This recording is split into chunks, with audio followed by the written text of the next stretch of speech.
গত 1 তারিখে চাল নিয়েছি 5 কেজি চাল। আজকে হচ্ছে 7 তারিখ সকালবেলা।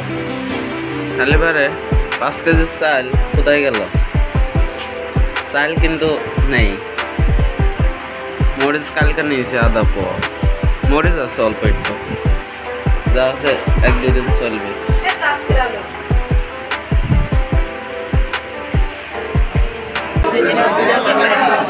নলাবাস কত?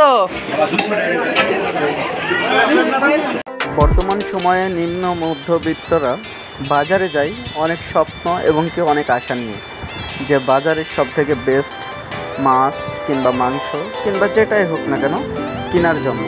কিন্তু বাজারে যাওয়ার পর বাজারে যে মাছে কিংবা কাঁচা বাজারের যে দাম সেটা শুনেই আপনার আর মাছ কিনা লাগবে না।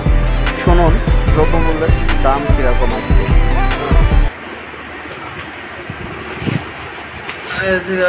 টমেটো আধা কেজি 60 টাকা, পেঁয়াজ 40 টাকা আধা কেজি, রসুন 20 টাকা, আর হচ্ছে 5 কেজি চাল 300 টাকা, আর হচ্ছে মাছ আধা কেজি 60 টাকা 100। এই হচ্ছে 500 টাকার বাজার। 500 টাকায় গাজীপুর চৌরাস্তায় এই যে এই কটা জিনিস কিনতে গেলে শেষ, মানে 500 না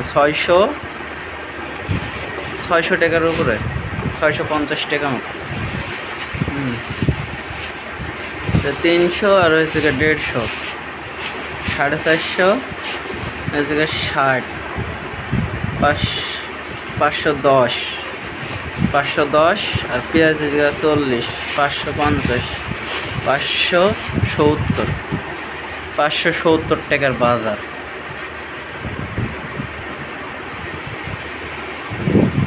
কালকে তুমি নেবো তাই না?